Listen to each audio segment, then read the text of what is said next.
20 से मैं आपको स्टार्ट करवाती हूँ। देखिए क्वेश्चन नंबर 20 में हमारे पास फंक्शन गिवन है F of G is equal to cot pi G और over G square. Previous lecture में मैंने आपको क्वेश्चन नंबर 19 तक करवा दिया था। आज हम 20 से स्टार्ट करेंगे। कॉट पाई ऑफ जी इसको आप इस तरह से लिख सकते हैं, cos pi G over sine pi G. G square as it is रहने देंगे। अब देखिए सबसे पहले हम इन दोनों टर्म को सॉल्व करेंगे, उसके बाद हम अपनी फाइनल टर्म तक पहुंचेंगे। कॉस पाई जी की सीरीज़ हमारे पास इस तरह से ओपन होगी, साइन पाई जी की सीरीज़ हमारे पास इस तरह से ओपन होगी। अब cot pi G over G square था क्वेश्चन में हमें गिवन, हम इसको सॉल्व करेंगे तो हमारे पास इस तरह से आ जाएगा। अब आप इसको डिवाइड करेंगे, हम इसको डिवाइड करेंगे। जब हम इसको डिवाइड करेंगे तो हमारे पास ये फॉर्म आ जाएगी 1/पाई जी माइनस पाई जी। देखिए कॉस पाई जी और साइन पाई जी, जब आप इसको डिवाइड करेंगे आपस में तो ये आपके पास इस तरह से आ जाएगी टर्म। तो अब इसको दोबारा हमने डिवाइड करना है। जब आप इसको डिवाइड करोगे तो आपके पास सीरीज़ आ जाएगी इस तरह से। अब इसमें आपने देखना है, ये समझने वाला पॉइंट है, जब आपके पास इस तरह से फॉर्म आ जाएगी तब आप इसका पूल कैसे तलाश करेंगे, तब आप इसके पूल को कैसे जज करेंगे कि पूल हमारे पास क्या है। आपने देखना है कि जहाँ हमारे पास जी माइनस जी नॉट की पावर 1 होगी, वहाँ से आपने अपना पूल वहाँ से आपने देखना है कि जहाँ पर जी की पावर हाईएस्ट होगी तो वहाँ से आपने अपना पूल पिक कर लेना है। अब देखें यहाँ पर जी की पावर हाईएस्ट क्या है, यहाँ पर जी है, यहाँ पर है जी एंड देन जहाँ पर जी क्यूब है। अब देखें जी क्यूब हमारे पास यहाँ पर पावर हाईएस्ट है, इसका मतलब है कि जी क्यूब के साथ वाली टर्म हमारे पास पूल होगी, ठीक है, 1/पाई। अब देखें ये 1/पाई हमारे पास आंसर आ जाएगा। हम कह सकते हैं कि F of G has a pole of order 3 at G is equal to 0। Question number 21 देखिएगा। 21 में हमें सेम वही काम करना है कि जी4 इज इक्वल टू, सबसे पहले हमने डिनोमिनेटर वाली टर्म को 0 के इक्वल लिखा और हमने कह दिया कि इसका ऑर्डर हमारे पास 4 है। सबसे पहले हमने फंक्शन हमने फाइंड करना है। फंक्शन इसमें से हम कौन सा सिलेक्ट करें तो हमारे पास टेलर सीरीज़ बन जाएगी, मैक्लॉरिन सीरीज़ बन जाएगी। अब देखें F of G is equal to हमारे पास कॉस हाइपरबोलिक जी अगर हम लिखें तो हमारे पास मैक्लॉरिन सीरीज़ इस तरह से एक्सपैंड हो जाएगी। तो सबसे पहले हमने एफ ऑफ जी को इस तरह से चूज़ कर लिया कि हमारे पास ये कॉस हाइपरबोलिक जी है, इसमें आपने जी की जगह पर 0 पुट किया इज इक्वल टू 1 आ जाएगा। इसी तरह से एफ डैश ऑफ जी निकालेंगे, एफ डबल डैश ऑफ जी निकालेंगे, एफ ट्रिपल डैश ऑफ जी निकालेंगे और जहाँ जहाँ जी है वहाँ पर आप 0 पुट कर देंगे, आंसर निकालेंगे। मैक्लॉरिन सीरीज़ कॉस हाइपरबोलिक जी की मैक्लॉरिन सीरीज़ को आप इस तरह से सेट कर सकते हैं। जब आप सेट करेंगे तो आपके पास आ जाएगा इस तरह से। अब देखिए 1 माइनस कॉस हाइपरबोलिक जी ये इस तरह से आ जाएगा आंसर आपके पास। जी4 को जब डिनोमिनेटर में लेंगे तो ये आपके पास आ जाएगा, सिंप्लीफाई करेंगे तो आपके पास जी स्क्वायर आ जाएगा।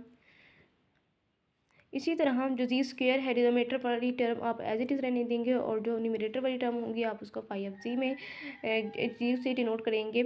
इसको आप इस तरह से लिख सकते हैं।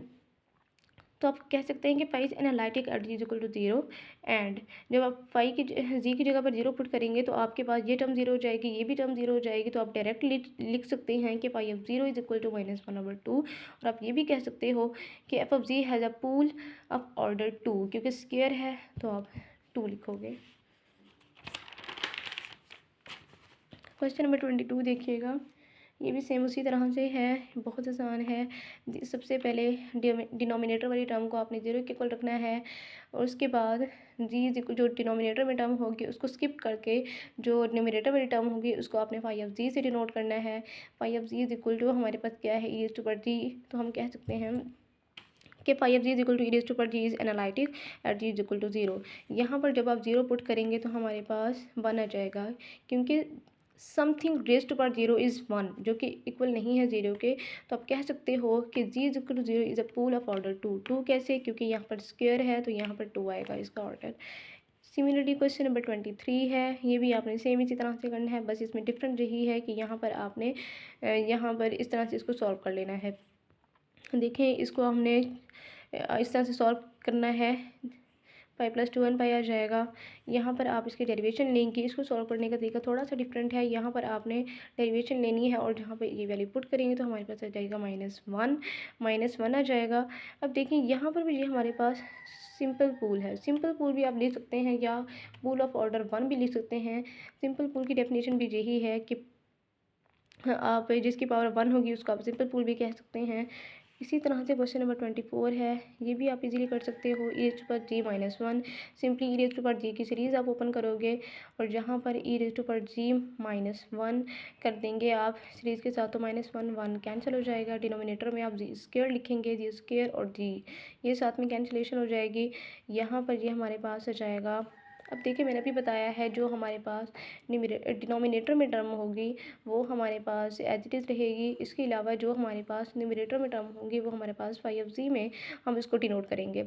अब कह सकते हैं कि phi is analytic at G is equal to 0 and phi of 0 is equal to 1। F of G has a simple pole at G is equal to 0। Simple pole मैंने भी बताया कि जिसका ऑर्डर 1 हो उसको हम सिंपल पूल भी लिख सकते हैं, तो इसमें कोई परेशानी वाली बात नहीं है। इसको आप सिंपल पूल भी लिख सकते हैं, इसको आप पूल ऑफ ऑर्डर 1 भी लिख सकते हैं। क्वेश्चन नंबर 25 देखिएगा कि F of G is equal to sine G G square minus G. इसको आप इस तरह से लिख सकते हैं, जी जब कॉमन लेंगे तो जी माइनस 1 हो जाएगा, जी माइनस 1 हो जाएगा। साइन जी की सीरीज़ आपके पास इस तरह से है, आप इसको ज़बान याद कर लें। तो साइन जी देखें, जी ओवर जी माइनस 1, तो जी को जब आप ऊपर लेके जाएंगे न्यूमरेटर में तो यहाँ पर ये कैंसिलेशन हो जाएगी। मैंने डायरेक्टली कर दिया है, आप स्टेप बाय स्टेप करें। तो जी माइनस 1 एज इट इज़ रहेगा। जी माइनस 1 ये वाली टर्म को हम एज इट इज़ रहने देंगे। इसके अलावा जो बाकी टर्म होगी हमारे पास न्यूमरेटर वाली, उसको हम पाई ऑफ जी से डिनोट करेंगे।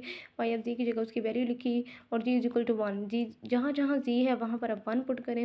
1 पुट करने के बाद अब देखिए हमारे पास ये आंसर आया है जो कि इक्वल नहीं है 0 के। तो आप कह सकते हो क्योंकि जी हमारे पास इसकी पावर 1 है, तो आप कह सकते हो कि has a simple pole at G is equal to 1। इसी तरह से क्वेश्चन नंबर 26 है, इसको आप देख लें, ये भी सेम उसी तरह से है, ये आप खुद कर सकते हैं।